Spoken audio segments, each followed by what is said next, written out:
모든 것 아시는 주님, 나의 맘의 연약함 보시고 부족한 그 모습대로 주님 마음에 새겨주시네. 주의 길을 걸어가라. 주의 길을 걸어가라. 우리 자기 자신이 이제 또 한번 고백하는 거예요. 주님의 길을, 선한 길을, 의의 길을, 구원의 길을, 사랑의 길을, 십자가의 길을 걸어가겠습니다. 그렇게 되길 간절히 소원합니다. 국가대표라고 하는 영화가 예전에 한번 나온 적이 있어요. 혹 기억하시는 분들은 계실지 모르겠는데 촌스럽죠? 2000년 초반에 나왔던 영화이기 때문에 굉장히 좀 그런 감이 없잖아요. 좀 있는데요. 이 국가대표라고 하는 이 영화의 간략한 내용은 보면은요. 1996년에 우리나라가 이제 동계 올림픽을 유치하려고 전 세계에 이제 홍보도 하고 알리기도 하고 그렇습니다. 근데 이 동계 올림픽이라고 하면은요. 이 겨울철에 이루어지는 모든 스포츠를 좀 다 다루잖아요. 그런데요. 이 동계 올림픽에서 우리가 그동안 도전하지 못했던 종목이 하나 있더라고요. 그게 바로 스키 점프입니다. 이게 스키는 탈 줄 아는 분들이 좀 꽤나 있는데 이 스키 점프의 영역에는 우리가 도전을 하지 못해서 그 종목 자체가 없었던 거예요. 그래서 이 1998년에 나가노 동계 올림픽이 또 2년 뒤에 있었거든요. 그러니까 먼 훗날 우리 잘 아는 것처럼 동계 올림픽을 개최했죠. 평창에서. 근데 그때만 하더라도 이제 동계 올림픽을 막 유치를 하려고 한참 애를 쓰던 때라 우리가 언젠가는 동계 올림픽을 개최를 하면은 모든 종목에 다 출전을 해야 되는데 스키 점프가 없었단 말이에요. 그래서 2년 후에 열릴 나가노 동계 올림픽에 우리 스키 점프 한번 도전해 봅시다. 그렇게 해 갖고 급조된 팀이에요. 2년밖에 준비가 안 되는 거죠. 한마디로 말하면. 그래서 이 스키 점프 국가대표팀이 아주 급하게 구성이 됩니다. 그러다 보니까 감독으로 임명된 사람이 이 어린이 스키 교실 강사 출신이었던 박종삼이라고 하는 분이에요. 이게 실화는 아닌 것 같아요. 그러니까 영화니까. 예. 근데 이제 이분이 어린이 스키 교실만 하던 사람이 국가대표 감독을 하려니 감당이 되겠습니까? 또 선수를 불러 모아야 되는데 그런 경험을 해본 사람도 없고요. 그러니까 이 영화상에서 이런 저런 사람들을 막 불러 모으는데 감언이설로 그들을 구워 삼는 거예요. 금메달만 따면 인생이 바뀐다. 이거 진짜 그럴듯한 얘기 아닙니까? 금메달만 따면 인생이 바뀌니 우리 한번 해보자라고 해서 5명을 불러 모읍니다. 이렇게 5명이 스키 점프 팀을 국가대표 팀을 구성을 했는데 한 번도 안 해봤으니 이거 훈련부터 고난의 연속일 수밖에 없어요. 근데 이제 터무니없는 환경에서 시작된 이 스키 점프 팀이 주변 많은 사람들이 야 잘한다 응원한다 너는 할 수 있다 그런 게 아니라 다 반대하는 거예요. 못한다 그게 뭐냐 해본 적 있느냐 경험이 있느냐 경험이 있으면 얼마나 좋겠어요. 다 무시하고 못한다고 가로막는 거죠. 경험 삼아서 이제 외국 경기에 출전을 합니다. 근데 이 외국 경기에 출전을 해야 사실상 올림픽 출전권을 얻게 되는 거예요. 그래서 올림픽 출전권을 얻기 위해서 외국에 갔더니 모든 외국 선수들이 이 외국 선수 팀들이 우리나라 신생 이 스키 점프 팀을 다 무시를 해요. 야, 니들은 뭘 할 줄 아냐? 막 그런 식으로 이제 무시를 하는 거죠. 우여곡절 끝에 이 스키 점프 팀이 2년 후인 나가노 동계 올림픽에 출전을 합니다. 자, 그런데 처음에는요. 예상치 못했던 선전을 하는 거예요. 3위까지 막 오르기 시작해요. 3위면은 그래도 최소한 뭘 따는 거예요? 동메달은 따는 거죠. 예. 그런데 2년밖에 안 된 신생팀이 열심히 해봐도 실력의 차는 극복할 수가 없는 거죠. 점점 떨어지더니 13개 국가 중에 3등을 하고 만다라고 하는 그런 내용인데, 근데 이 영화 보면은요, 그럼에도 불구하고 포기하지 않는 도전 정신을 가지고 이렇게 영화를 만들었더라고요. 근데 제가 이 영화를 좀 찾아보면서 이 영화에 나오는 노래는 그래도 지나가면서 라디오나 뭐 그런 데서 어딘가 한 번쯤은 들어보셨을 법한 그런 노래거든요. 한번.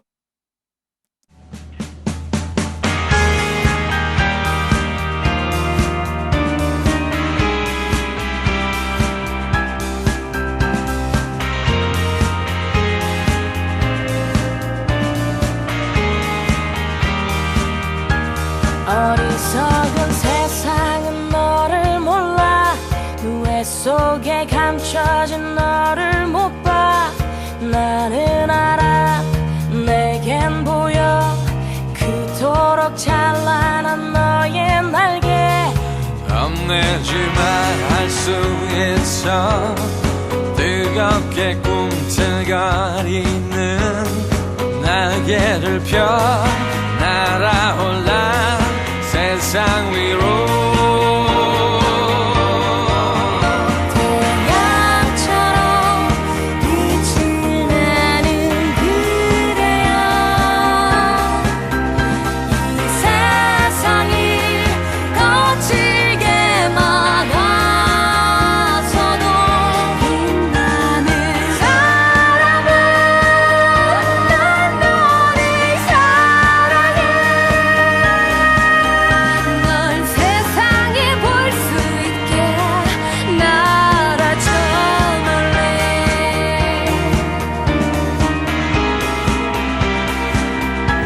이거 설계가 잘못됐어. 경사도가 이상해. 도대체 누가 먼저 뛸 거야 이 새끼들아! 해 떨어지잖아! 여기에서 보면은요, 세상이 거칠게 그대를 막아서도 빛나는 사람아 라고 하는 그런 내용, 그리고 이후에 보면은 계속 나가라, 너의 길을 가라, 그렇게 이야기하고 있거든요. 저는 한번 이 구조를 한번 좀 따라해 봤으면 좋겠습니다. 우리 옆에 계신 분한테 한번 얘기해볼게요. 빛나는 그대여, 세상이 거칠게 막아도 주의 길을 걸어가라. 할렐루야. 여러분, 올 한 해 세상은 우리를 거칠게 막아설 때가 참 많습니다. 조건이, 환경이, 물질이, 건강이 우리를 자꾸 막아서려고 할 때가 있어요. 그런데 굴하지 마시고, 제가 송구영신 예배 때 말씀드렸잖아요. 우리는 빛을 소유한 자들입니다. 생명의 빛을 소유한 우리가 세상이 나를 거칠게 막아선다 할지라도 주님의 길을 걸어갈 수 있는 저와 여러분 되길 간절히 소원합니다. 한 국가를 대표로 한 사람들만 나갈 수 있는 경기가 올림픽이에요. 예, 그렇습니다. 그래서 국가가 참 중요해요. 제가 다름이 아니라 이제 작년 말부터 아직 해결되지 못한 우리 국내의 많은 일들과 문제들, 또 정치적인 그런 사안들이 있죠. 그런 것에 우리가 뭐 어느 한쪽으로 여야 막 치우치자 뭐 그런 제가 선동하려는 얘기가 아닙니다. 국가와 나라를 위해서 기도하는 것은 우리의 당연한 의무입니다. 이거는 여야를 떠나는 거잖아요. 초월하는 거잖아요. 우리가 이 땅 대한민국에 살아간다는 것이 얼마나 소중하고 귀한 일입니까? 여러분, 하나님이 복 주신 이 땅 대한민국을 위해 기도할 수 있는 저와 여러분 우리 모두가 다 되길 간절히 소원합니다. 저는 오늘 말씀을 준비하면서 국가란 무엇인가를 다시 한번 생각해 봤어요. 국가는 나를 있게 해주는 아주 든든한 토양입니다. 기초가 됩니다. 기초가 흔들리거나 무너지면은 아무리 건강하게 굳건한 두 팔로 두 다리로 서려고 애를 쓴다 할지라도 지각 변동을 하는 땅 위에서는요, 온전히 서 있기가 어렵거든요. 그래 하나님은요, 믿음의 굳건한 반석 위에 집을 지으라고 말씀하지 않았습니까? 이처럼 우리가 하나님의 나라보다 이 나라가 더 귀하다, 그건 아니죠. 그러나 그만큼 하나님께서 우리를 이 땅 가운데 굳건한 믿음의 반석 위에 서라고 보내셨던 것은 나라와 민족을 위해서도 기도하라고 하는 그 사명을 주셨다라는 것을 우리가 볼 수 있습니다. 국제사회에서 한 국가로 인정받을 수 있는 기준이라는 게 있더라고요. 제가 보니까 화면에 보시면은요, 이 몬테비데오 협약이라고 해서 1933년에 이 만들어진 기준입니다. 이걸 가지고 있어야 외국에서도 그 나라를 한 국가로 인정을 해주는 거예요. 첫 번째 기준은 영구적인 인구입니다. 인구가 영구적으로 유지가 되어야 된다는 얘기예요. 오늘날 우리가 또 보면 한국 사회에 아주 심각한 문제 중에 하나인 저출산의 문제가 있잖아요. 이건 이런 식으로 자꾸 가다 보면은 우리나라는 영구적인 인구를 유지할 수가 없게 되는 거예요. 그러니까 국가가 존립하기가 어렵다라는 것을 이야기하는 거죠. 그래서 영구적인 인구가 있어야 된다. 두 번째 기준은 명확한 영토가 있어야 된다. 당연한 거죠. 그리고 세 번째로는 정부가 구성이 되어 있어야 된다. 지금 외국이 우리나라를 주시하고 있는 까닭이 뭔지 아십니까? 지금 정부가 마비가 될 지경에 이르렀다는 거예요. 그러면은 국가 경쟁력이 떨어지거든요. 그리고 빨리 이거를 구성을 해라. 그렇게 해야 외국에서도 우리를 대한민국은 경제적으로도 또 외교적으로나 변함이 없는 우리 파트너구나. 그거를 이해할 수 있는 기준이 된다는 거예요. 정부가 구성이 된다는 거예요. 네 번째로는 외교 능력이 있는지를 보는 겁니다. 이 외교 능력은 앞서 이야기한 것처럼 정부가 이루어져야 되는 것이죠. 자, 이런 네 가지 기준을 통해서 우리가 한 국가로 국제사회에서 인정받는다라는 것을 놓고 보면은 오늘 우리가 함께 살펴보는 이 이스라엘은 이 국가 기준에 사실상 한참 못 미치는 나라입니다. 네, 한참 못 미치죠. 뭐 인구는 영구적일 수 있어요. 그거는 누구 덕분에 된 겁니까? 이렇게 안 나오면 안 돼요. 여러분 우리 보세요. 430년 전으로만 거슬러 올라가면은 가나안 땅에 머물고 있던 이 야곱의 가족이 기근을 맞이해서 이미 먼저 하나님의 계획을 따라 애굽에 들어간 요셉에게로 가는 역사가 나타나죠. 그래서 이 요셉과 야곱의 자녀들, 그 요셉의 형제들이 만나서 형님, 아우, 아버지, 이제는 다 애굽으로 오세요. 내가 먹고 살기에 부족함이 없게 해드리겠습니다. 그래갖고 이주를 해서 왔잖아요. 그때 이주한 사람이라고 해봐야 100명이 안 돼요.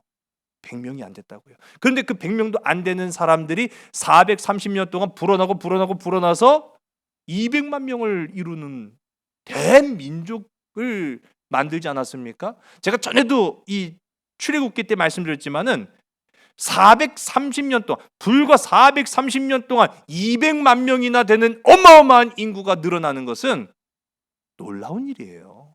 기이한 사건이에요. 그러니까 애굽의 왕 바로조차도 그들의 늘어나는 인구 폭발을 두려워했을 정도 아닙니까? 하나님의 은혜로 이 첫 번째 기준이 충족이 된 거예요. 그리고 나서 이제 그들은 어디를 향해 갑니까? 명확한 영토를 향해 가는 거예요. 하나님이 명령하시고 허락하신 가나안으로 가는 거죠. 비록 그들은 지금 현재는 땅을 소유한 백성들이 아니에요. 그러나 이미 하나님께서 어떻게 하신 백성이에요? 그 땅을 주시기로 약속한 백성이에요. 지금은 없지만 이미 받은 거예요. 오늘 우리도 마찬가지입니다. 지금은 아니지만 이미 하나님께서는 저와 여러분에게 천국을 약속하여 주셨는 줄 믿으시기 바랍니다. 그래서 우리는 천국 백성이라고 고백하잖아요. 에이, 무슨 천국 백성이에요. 아직 안 갔잖아요. 그렇게 아닌 게 아니라 우리는 그렇게 믿잖아요. 이스라엘과 똑같은 조건 아닙니까? 순종하기만 하면 그 나라 그 백성은 하나님의 약속된 땅으로 들어가게 된다는 것을 우리가 보는 거죠.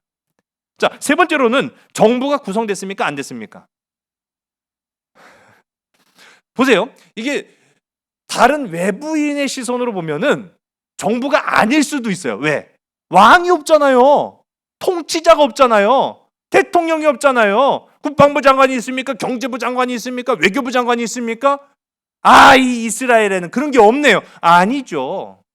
하나님은요, 모세를 지도자로 세우셨고 12부족의 12지파의 지도자들을 세우셔서 행정 수반을 갖게끔 하셨어요. 이것도 일종의 정부 구성이 된 겁니다. 그래서 12지파가 원활하게 효율적으로 운영될 수 있도록 하나님이 이미 40년 동안 그냥 허투루 보낸 게 아니라고 제가 말씀드렸잖아요. 시내산 아래에서 모세가 율법을 가는 동안 그 1년 동안, 그리고 또 그 시내산 아래에서 1년 동안 이제 그들이 머물면서 예배를 훈련받고 하나님의 백성으로 교육받고 연단받는 게 그냥 된 게 아니라고 말씀드렸잖아요. 이게 다 정부 구성을 하는 거예요. 그러니까 하나님은요, 지금 출애굽한 이스라엘 백성들을 하나님의 뜻을 따라 하나님의 계획대로 뭘 만드신 거예요?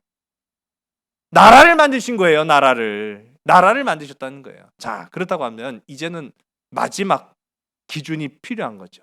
아직까지 이 출애굽한 이스라엘 백성들은 외교를 해본 적이 없어요. 다른 나라와 어떠한 협약을 맺었다든지 어떠한 교육을 교통을 무역을 했다든지 하는 역사가 없어요.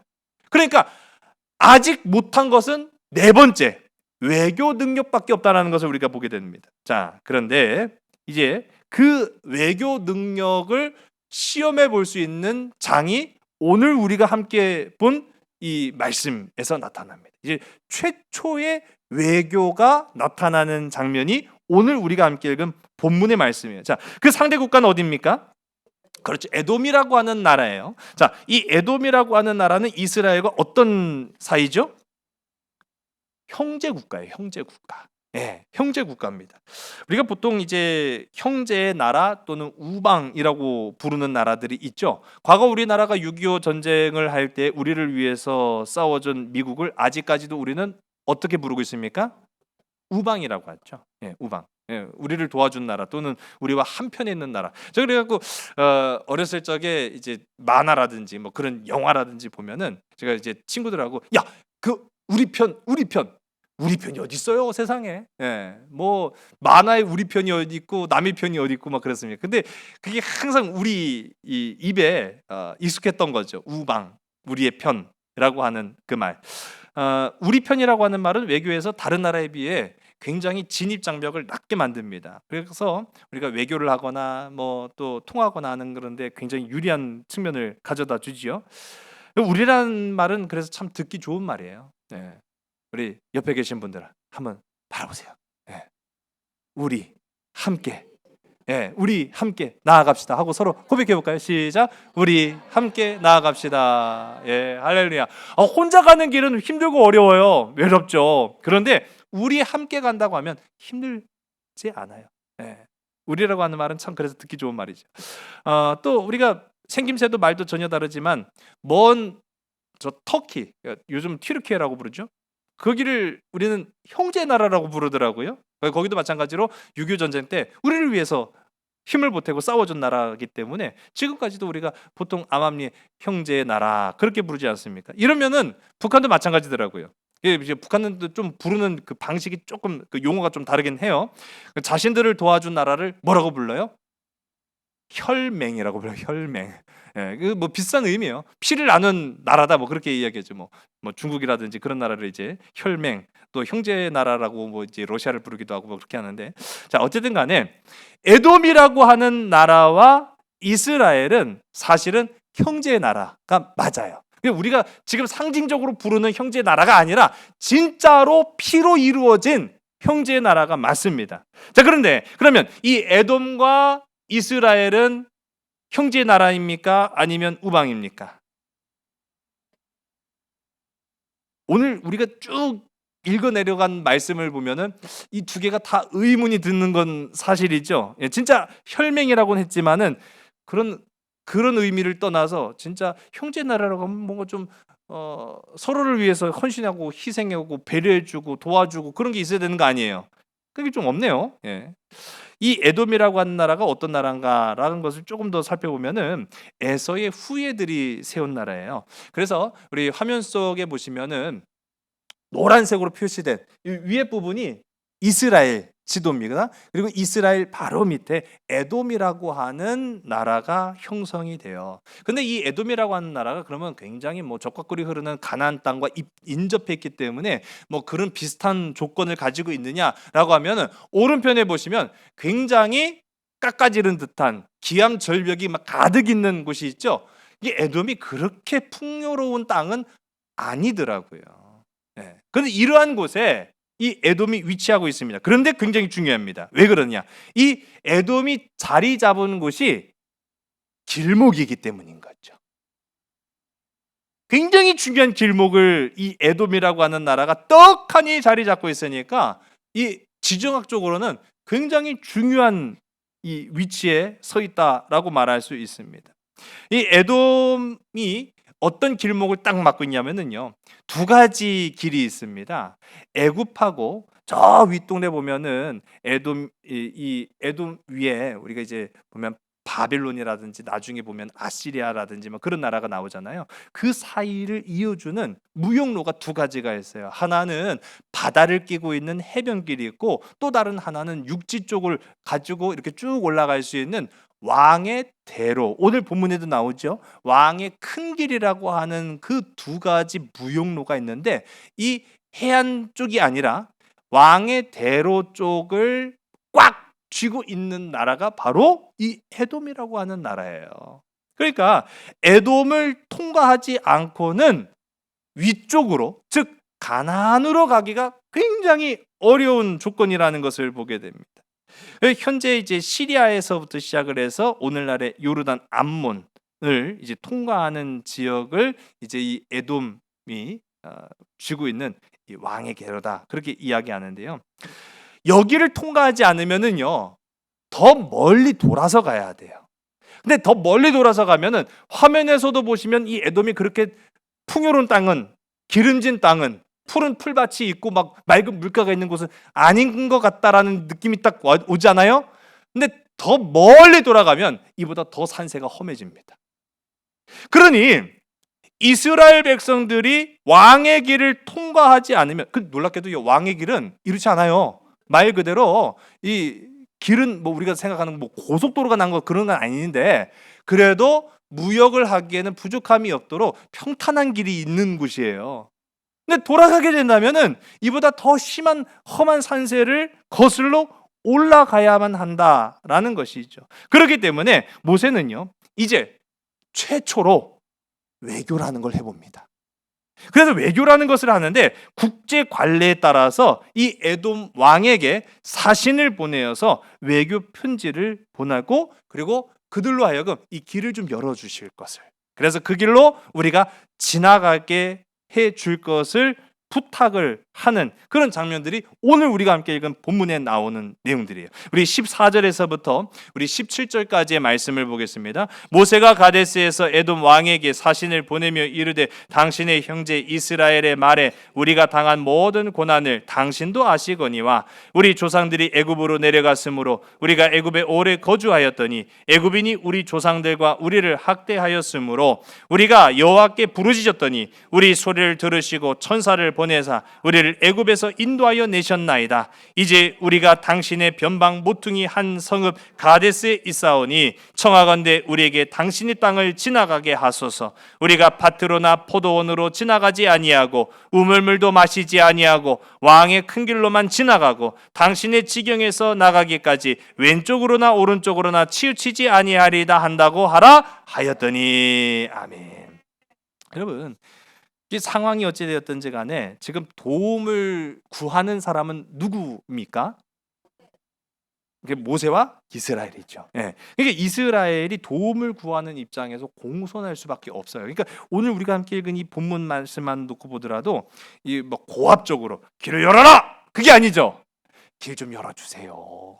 우리가 당한 고난과 아픔이 참 많습니다. 뭐 그런 식으로 이제 구구절절히 사연을 이야기하면서 길을 열어줄 것을 부탁을 하지요. 이 과정을 설명을 한 거예요. 그리고 오늘 우리가 함께 읽은 말씀에서도 나타난 것처럼 당신도 아시거니와 라고 하는 그 표현이 있어요. 여러분, 이스라엘 백성들이 생각해 보세요. 200만 명이나 돼요. 한 국가예요. 그런 어마어마한 인구가 한 나라에서 빠져나왔다? 라고 하면 그거 소문 났겠습니까? 안 났겠습니까? 났죠. 났다는 거예요. 많은 국가가 이미 그 이야기를 익히 알고 있다라는 것을 이야기하는 거죠. 그러니까 모르는 얘기를 지금 하는 게 아니에요. 더군다나 한 핏줄로 이어진 형제 나라 아닙니까? 그러니 그 핏줄에게도 호소를 하고 그 내용도 굉장히 뭐 어떻게 보면은 배신, 배반, 쿠데타 막 그런 걸 일으켜 갖고 뭐 한 나라를 빼온 게 아니잖아요. 우리는 독립하기를 원합니다. 우리는 하나님의 백성으로 살아가기를 원합니다. 그런 어떻게 보면 간절한 사연이 있잖아요. 이야기가 있는 거 아닙니까? 그래서 그 이야기를 호소하면서 길을 열어줄 것을 부탁을 하는 그런 모습들. 궁극적으로는 우리가 에돔에 어떤 해를 끼치려는 게 아니라 에돔을 그냥 지나가겠습니다. 그런 얘기를 지금 하고 있다는 말이에요. 자, 뭐 못해줄 건 아니죠. 그러나 쉽게 응할 것도 아닌 것 같아요. 자, 여기서 흥미로운 사실은요, 이스라엘이 에돔에 이와 같은 외교 문서 편지를 보낸 거예요. 그리고 편지를 보낼 때 하나님이 지금까지 에베네셀 하셔서 하나님이 일하시고 하나님이 역사하시고 하나님이 도우셔서 지금까지 왔다라고 말했습니까? 아니면 천사를 보내서 그렇게 했다라고 말합니까? 오, 그러네요. 여러분, 만일 여러분이라고 한다면은 여러분의 인생의 신앙의 고백, 2024년은 제가 정말로 하나님의 은혜로 살았습니다 라고 고백을 하는 것이 맞습니까? 하나님이 천사를 통해서 나에게 역사하셔서 천사의 도움을 받아서 때가 지금까지 왔습니다. 그게 맞습니까? 그렇죠. 이상한 얘기를 하고 있죠. 우리가 상식적으로 아는 그런 순서와 좀 다른 내용들을 이야기하고 있어요. 그럼 왜 천사가 인도했다고 얘기를 했겠습니까? 여러분, 이게 제가 그래서 말씀드린 거예요. 우리가 이거를 신앙적인 모습만 놓고 보지 말고 지금 이스라엘이 어떻게 한 국가로 우뚝 서 가는가를 우리가 좀 주목을 해볼 필요가 있는 거예요. 외교적으로 봤을 때는 이게 훨씬 더 잘 먹혔기 때문이라는 사실입니다. 왜냐하면은 고대 근동에서는요, 신은 일을 안 해요. 신은 일을 하지 않습니다. 생각해 보세요. 한 집안에 주인이 있고 종이 있는데 종이 일해요? 주인이 일해요? 다 모르시는구나. 아니, 한 집에 주인이 있고 종이 있는데 주인이 일해요? 종이 일해요? 그렇죠. 그렇게 놓고 보면 정확한 거예요. 신은 일하지 않아요. 그런데 여러분, 이게 굉장히 놀라운 사실이에요. 우리 하나님은 일하십니다. 우리 하나님은 왜 일을 하십니까? 누구를 위해 일하십니까? 그렇죠. 우리를 위해 일하십니다. 다시 한번 묻습니다. 왜 일하십니까? 우리를 사랑하시니까요. 우리를 위해서 일하시는 이유는 한 가지, 사랑하시니까요. 예수님께서도 말씀하시지 않았습니까? 아버지가 일하시니 나도 일한다고 말씀하셨잖아요. 하나님이 일하십니다. 하나님은 일하시는 분이세요. 그런데 다른 나라에선 이걸 납득할 수가 없는 거죠. 아니, 왜 신이 일을 해? 아니, 왜 신이 그렇게 인도를 해? 이해가 안 가는 거예요. 그러니까 그들에게 맞춰서 지금 얘기를 한 거예요. 하나님이 일하신 건 틀림이 없어요. 그런데 그들은요, 그렇게 얘기하면 어떻게 되느냐? 아니, 종이 있는데 주인이 일을 해? 니네 나라는 이상한 나라다. 니네 신은 이상한 신이다. 아니, 왜 신이 일을 해? 그런 신은 힘이 없는 신이다라고 여겨질 법하니까 모세는요, 그냥 편지를 한 것이 아니라 그들의 입장에 맞춰서 편지를 보낸 거예요. 하나님은 천군 천사를 움직여서 우리를 도우셨다. 그러니 이 천군 천사가 누구 뒤에 있는 거예요? 이스라엘 뒤에 서 있는 거예요. 하나님의 명령을 받아서. 그러니 우리 하나님은 그만큼 큰 능력을, 큰 힘을 가지신 분이 당신은 우리의 이 공손하고 겸손한 요청을 잘 생각해 주시기를 바랍니다. 한마디로 말하면 우리 요청을 듣지 않으면 우리 하나님이 천군 천사를 동원해서 어떻게 하실 수도 있습니다. 그런 의미가 되는 거예요. 이제 이해가 되죠. 왜 하나님이 아니라 천사가 인도하였다, 뭐 그런 표현을 했는지. 자, 일단 이 편지만 놓고 보더라도 우리가 알 수 있는 것처럼요, 모세가 보낸 외교 문서는 외교에 있어서 필수적인 내용들을 다 담고 있습니다. 4가지 요소를 다 담고 있어요. 먼저, 받는 이 누구예요? 에돔 왕. 두 번째, 이 보내는 이와 그의 신분 누가 보냈습니까? 이스라엘 백성들이 보냈죠. 세 번째, 편지를 쓰게 된 상황을 설명을 합니다. 이스라엘이 당한 모든 고난이다라고 이제 이렇게 간략하게 설명을 해요. 네 번째, 요구 사항이 들어갔습니다. 그 요구 사항이 뭡니까?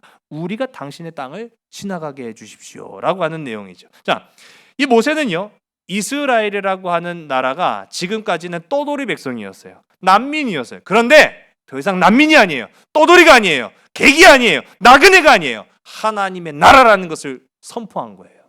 한 국가라는 것을 내세운 겁니다. 그러면서 모든 그들이 할 수 있는 격식을 다 갖추어서 에돔 왕에게 외교를 할 것을 요구합니다. 근데 여기에 더해서 구체적인 내용도 언급하잖아요. 우리가 이 왕의 길로만 가겠습니다. 다른 길로는 가지 않겠습니다. 다른 어떠한 피해도 입히지 않겠습니다.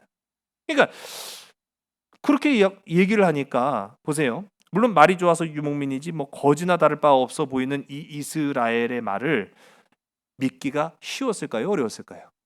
어려웠겠죠. 그렇습니다. 왜냐면은요, 앞서도 말씀한 것처럼 외부의 시선으로 볼 때 이 이스라엘은 한 국가로 인정받기는 참 어려운, 아직까지는 참 많이 한참 모자라 보이는 그런 외교 상대였기 때문에 이거 참 쉽지 않은 내용이에요. 제가 전에도 말씀드렸지만 이런 사례가 역사적으로 굉장히 많이 있었다. 그리고 그 역사적으로 많이 있었던 사례 중에 보면 거의 대부분 땅을 빌려달라, 길을 빌려달라라고 한 입장이 다 뒤통수를 친 사람들이었어요. 우리 뭐 전에도 제가 말씀드렸지만 임진왜란이 대표적인 사례 아닙니까? 일본이 조선을 침략할 목적으로 명나라로 가는 길을 열어주십시오. 그 길을 빌려달라. 그렇게 이야기가 나왔습니까? 명백한 속임수였죠.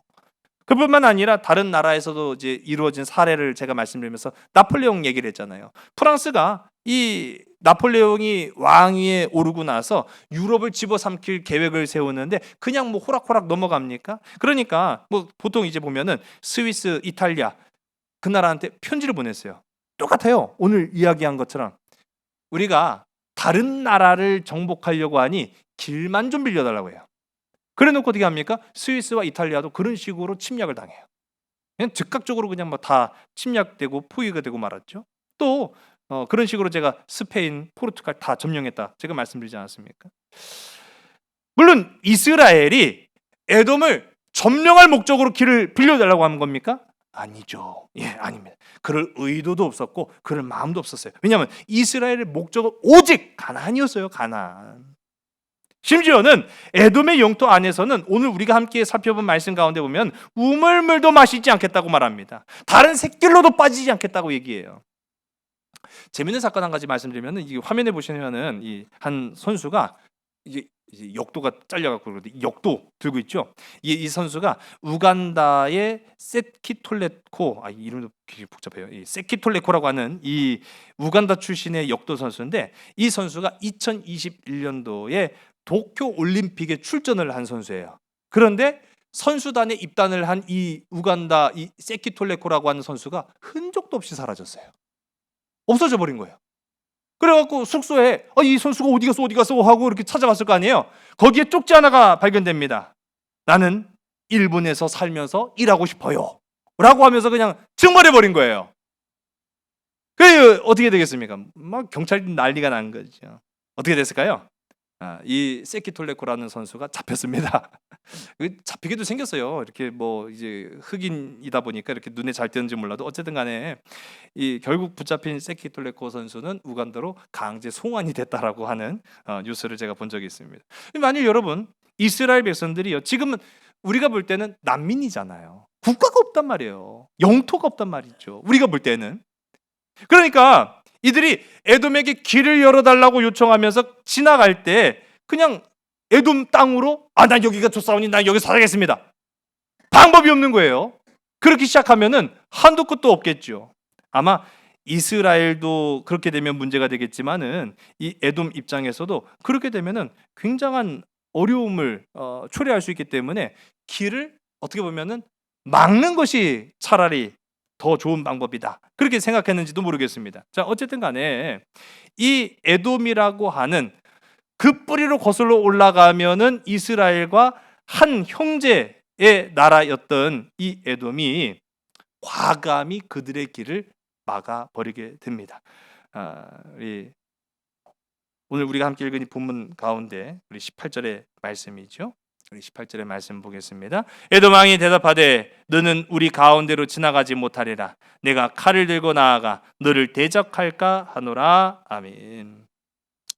너 그렇게 안 된다고 했는데도 오면은 우리 군사적으로 너를 막을 수도 있어. 그렇게 이제 강력하게 경고를 한 거예요. 이쯤 되면은 뭐 형제 나라 아니죠. 예, 이쯤 되면 혈맹 아니죠. 이쯤 되면 우리 편 아니죠. 아니 어떻게 길만 터달라고 했는데도 불구하고 안 돼, 안 돼. 니들 어떻게 믿어? 얘 니들이 뭐 나라냐? 니들은 뭐 어떻게 백성이냐? 국가냐? 아유 난 인정할 수 없어. 그렇게 되니까 막아서는 거예요. 참 우리가 우리의 인생길을 막으면은 답이 없죠. 답답하죠.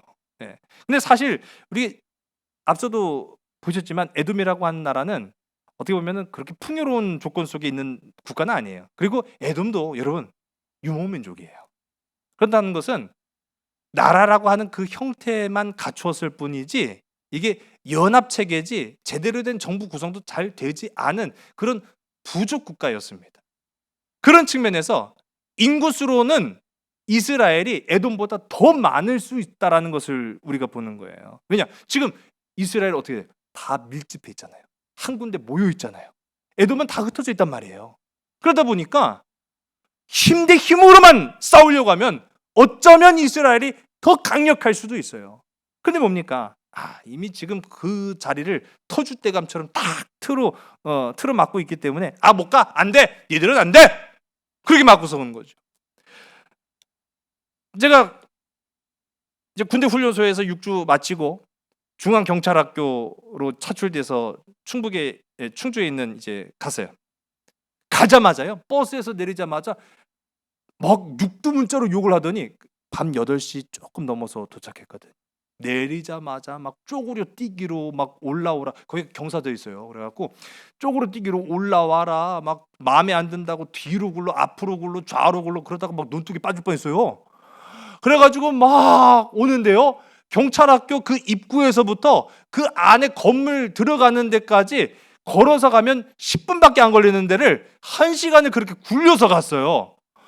얼마나 힘들게 그냥 군기를 잡던지 내중에 알고 보니까 그놈들이 우리보다 일주일 먼저 온 놈들이야. 세상에. 기수로 따지면 한 기수밖에 안 차이 나는 2410기 보면 내가 죽여버린다고 그런 친구들 많이 봤어요. 그런데 그놈들이 일주일밖에 먼저 안 온 주제에 있는 척 먼저 왔으니까 내가 주인인 척 이야 그거 참 봐주기가 어렵더라고요. 여러분 에돔이 꼭 그런 거예요. 별거 아니에요. 대단한 나라도 아니었어요. 그런데 우리가 먼저 터잡고 있었으니까 야 우리 마음이야 그런 식인 거죠. 이 어떻게 보면 꼴 같지 않은 모습 속에 모세가 이 자식들이 그냥 힘으로 한번 밀어붙여봐 라고 하면 얼마든지 할 수 있는 거 아니에요. 그런데 19절의 말씀을 보겠습니다. 19절 이스라엘 자손이 이르되 우리가 큰 길로만 지나가겠고 우리나 우리 짐승이 당신의 물을 마시면 그 값을 낼 것이라 우리가 도보로 지나갈 뿐인즉 아무 일도 없으리다 하나. 아멘. 그러니까 만에 하나 물이라도 우리가 한 모금 마시면 그에 상응하는 값을 지불하겠습니다. 여전히 에돔 왕의 대답은 완고했다라는 것을 우리가 보는 거죠. 20절과 21절의 말씀을 봅니다. 그는 이르되 너는 지나가지 못하리라 하고 에돔 왕이 많은 백성을 거느리고 나와서 강한 손으로 막으니 에돔 왕이 이같이 이스라엘이 그의 영토로 지나감을 용납하지 아니하므로 이스라엘이 그들에게서 돌이키니라. 아멘. 여러분 끝까지 막았다는 거예요. 끝까지 안 되게 방해를 했다라는 사실이죠. 그들의 사정을 다 알고도 길을 막았다라고 하는 것 참 여러분 세상이 우리에게 향해서 그럴 수 있다라는 것을 보여주고 있습니다. 세상에서요 내 편 없을 수 있어요. 우방 없을 수 있어요. 좋을 때는 형제의 나라지만은요 좋지 않을 때는 적이 될 수 있는 게 세상이기도 합니다. 그런데 이러한 상황 속에서도 모세는요 그들과 싸우는 방법을 택하기보다는 앞서 말씀드린 것처럼 왕의 길을 못 가면 더 험준 사형으로 돌아가야 돼요. 그런데 어떻게 합니까? 약속의 땅을 정복하기 전에 형제의 나라와 싸울 수는 없다 판단한 이스라엘 백성들은요 돌아가는 길을 선택을 합니다. 여러분, 이것은 누구의 방식일까요? 그렇죠. 이것이 하나님의 방식이라는 거예요. 하나님의 뜻이고 하나님의 방식. 오늘 우리가 함께 읽은 이 말씀 보면은 하나님이 안 나타나세요. 왜 그럴까요? 이미 이스라엘은요, 하나님께 꼭 구해야만 그 뜻을 아는 게 아니라 하나님의 뜻이 무엇인지, 하나님의 계획이 무엇인지, 하나님의 선한 길이 무엇인지를 알고 있었기 때문이라는 사실이에요. 여러분, 이제 이 말씀 여러분의 삶 속에 적용하며 이 한 해 또 새로운 한 주를 시작하는 여러분 되시기를 주의 간절히 소원합니다. 우리 한번 따라 주의 길을 걸어가라. 여러분, 이 세상이 우리를 거칠게 막아서도 빛나는 하나님의 백성들, 빛나는 하나님의 자녀들이요, 주님의 길을 걸어가시기 바랍니다. 새로운 첫 주일이 있죠. 우리의 걸음은요, 날마다 전진하기를 원해요. 우리의 목표는 더 높은 곳을 향하기를 원해요. 그러나 내 뜻대로 안 될 때가 있어요. 그 세상의 때로는 막을 수도 있어요. 방해할 수도 있어요. 환경이, 조건이, 사람이 우리가 가야 할 길을 가로막고 절대로 못 지나가게 만드는 그런 모습들을 볼 때가 있어요. 여러분, 그래도 가야 합니다. 포기하지 말아야 됩니다. 오늘 이스라엘 백성들이 막아섰다고 포기했습니까? 아니요, 포기하지 않았습니다. 그렇다고 싸웠습니까? 아닙니다. 그건 하나님의 뜻이 아님을 알았습니다. 돌아갔습니다. 우리도 하나님의 나라를 위해 고난과 어려움을 감내하며 가야 할 길을 가야 한다는 사실이에요. 앞서 말씀드린 것처럼 국가대표가 한 나라를 대표로 하듯이 우리는요, 천국 대표예요. 천국 백성입니다. 천국 백성으로서 세상 사람들이 나를 막아선다, 나를 방해한다, 그럼 나 똑같이 해줘라. 똑같이 해주마. 이에는 이, 눈에는 눈. 네가 폭력으로 나선다, 그럼 나도 폭력으로 맞서리라. 안 된다는 거예요. 안 된다는 거예요. 오늘 말씀 보면은 어떻게 해야 할 것인지, 어떤 길을 걸어가야 할 것인지를 이스라엘은 우리에게 분명히 보여주고 있습니다. 이 한 해 선한 길, 믿음의 길, 십자가의 길, 구원의 길을 걸어갈 수 있는 오늘 이 시간 샬롬의 자녀들, 하나님의 백성들이 다 되시기를 주의 이름 간절히 소원합니다. 기도하시겠습니다. 하나님, 천군 천사를 동원하여 우리를 지키시고 보호하시고 하나님 역사하심으로 우리의 삶의 새로운 길을 내시는 아버지 하나님, 우리가 2025년 밝은 한 해를 시작합니다. 그러나 우리의 인생길에 수없이 많은 방해와 장애와 어려움과 낙심과 절망들이 우리의 가야 할 길을 가로막고 있습니다. 그런 상황 속에서 포기하지 않게 하여 주시옵소서. 그런 상황 속에서 악한 길 택하지 않게 하여 주시옵소서. 하나님의 뜻을 따라가되 선한 길로, 믿음의 길로, 십자가의 길로, 구원의 길을 걸어갈 수 있는 오직 하나님의 영광을 드러내는 믿음의 백성들이 다 되게 인도하여 주시옵소서. 모든 것을 주께 온전히 의탁하오며 사랑 많으신 예수 그리스도의 이름으로 감사하며 간절히 기도드렸사옵나이다. 아멘. 창조의 사랑이 나를 빚은